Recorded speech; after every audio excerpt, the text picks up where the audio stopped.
Biology chapter number 12 cerebrum. बेटा हम लोग जो है वो लास्ट टाइम फोर ब्रेन के दो पार्ट्स के बारे में पढ़ चुके हैं, which are the thalamus and hypothalamus. तो आज हम लोग जो है वो थर्ड पार्ट की बात करेंगे, which is the cerebrum. Cerebrum is the largest part of the fore brain. Fore brain का जो है वो सबसे बड़ा पार्ट जो है बेटा, उसको हम लोग सेरिब्रम का नाम देते हैं।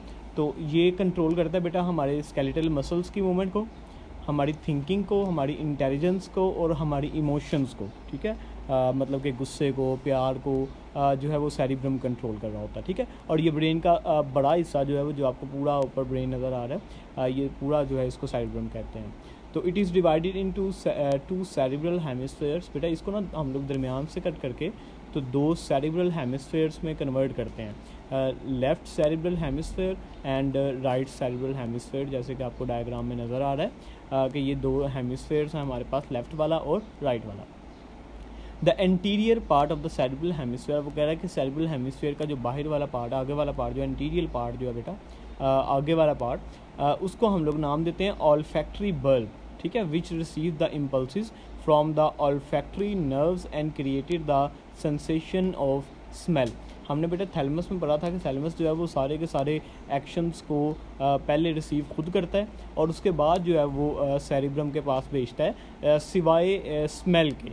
स्मेल को बेटा हमारा सेरिब्रम जो है वो खुद कंट्रोल कर रहा होता है, इसीलिए किसी चीज़ को देखने से ज़्यादा हमें जो है वो उसकी स्मेल जल्दी आ जाती है, क्योंकि वो डायरेक्टली उसका मैसेज जो है वो सेरिब्रम तक जाता है किसी के पास गुजरने के बगैर। ठीक है, अच्छा उसके बाद बेटा उसने बताया कि अपर लेयर जो है वो सेरिब्रल हेमिस्फेयर्स की, उसको हम लोग सेरिब्रल कॉर्टेक्स का नाम देते हैं। जो बाहर वाली लेयर है सेरिब्रल हेमिस्फेयर की, उसको कॉर्टेक्स का नाम देते हैं बेटा। और ये ग्रे मैटर की बनी हुई होती है। ठीक है, ग्रे मैटर क्या होता है, अब उसने ग्रे मैटर की आगे डेफिनेशन बताई है। The grey matter of the nervous system consist of the cell bodies and non myelinated axons. बेटा अगर बहुत ज़्यादा सेल बॉडीज़ आपस में इकट्ठी हो जाएं तो वो इकट्ठी होकर जो है वो जिस चीज़ की फार्मेशन करवाती हैं उसको ग्रे मैटर कहते हैं। जैसे लास्ट टाइम मैंने आपको गैंग्लिया की डेफिनेशन बताई थी, the collection of cell bodies outside the central nervous system is called ganglia. और अगर इसी तरह से सेल बॉडीज़ जो हैं वो आपस में इकट्ठी हो जाएं नॉन मेलिएटेड एक्सॉन्स के साथ। नॉन मेलिएटेड एक्सॉन्स होती हैं बेटा ऐसी एक्सॉन्स जिनके पास माइलिन शीट मौजूद नहीं होती। ठीक है, तो अगर वो इकट्ठी हो जाए बेटा तो वो मिलके जो है वो क्या बना देती हैं, ग्रे मैटर बना देती हैं। और इसके नीचे बेटा जो अंदर वाला पार्ट है वो वाइट मैटर का बना हुआ होता है, जिसको हम लोग सेरिब्रल मेडुला का नाम देते हैं। ये जो है वो बना होता है किसका, वाइट मैटर का। और वाइट मैटर क्या होता है जी, अगर बहुत ज़्यादा एक्सॉन्स हैं वो आपस में इकट्ठी हो जाएं तो वो क्या बना देती हैं, वाइट मैटर। जिस तरह से अगर सेंट्रल नर्वस सिस्टम यानी ब्रेन और स्पाइनल कॉर्ड के बाहर एक्सॉन्स इकट्ठी हो जाएं तो वो मिलकर नर्व बनाती हैं, इसी तरह से अगर ब्रेन और स्पाइनल कॉर्ड के अंदर एक्सॉन्स इकट्ठी हो जाएं तो वो मिलकर बेटा क्या बना देती हैं, नर्वस सिस्टम बना देती वो बना देती हैं वाइट मैटर। उसके बाद फिर उसने बताया बेटा कि cerebral cortex has the large surface area. उसका सरफेस एरिया बहुत ज़्यादा लार्ज होता है और ये फिट होकर जो है फोल्ड होकर फिट होकर हमारे स्कल के अंदर जो है वो फिट हुआ होता है। इसको फिर आगे हम लोग 4 हिस्सों में डिवाइड कर देते हैं, जिनको हम लोग नाम देते हैं जी लोब्स ऑफ द ब्रेन। ये एक अलग से लॉन्ग क्वेश्चन है बेटा, write a note on the lobes of the brain. तो 4 लोब्स होती हैं जी ब्रेन की, frontal lobe, parietal lobe, occipital lobe and temporal lobe.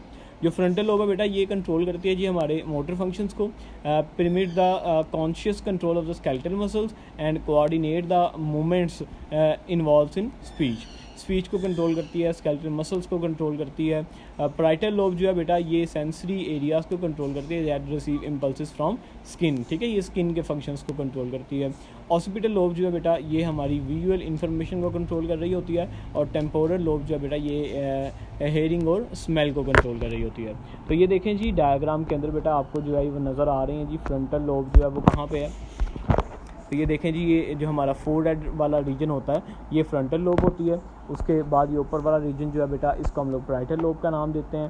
पीछे वाली जो चीज़ है उसको हम लोग ऑसिपिटल लोब का नाम देते हैं। ये कानों के पास जो रीजन होता है बेटा इसको हम लोग जो है वो हमारी चौथी लोब जो टेम्पोरल लोब है उसका नाम देते हैं। ठीक है, तो ये अब आपने पूरा लेक्चर जो है वो अच्छी तरह से याद करना है। इसमें 2 लॉन्ग क्वेश्चन आपको आज मैंने करवाए हैं। First one is the lobes of the brain and second one is the right a note on cerebrum.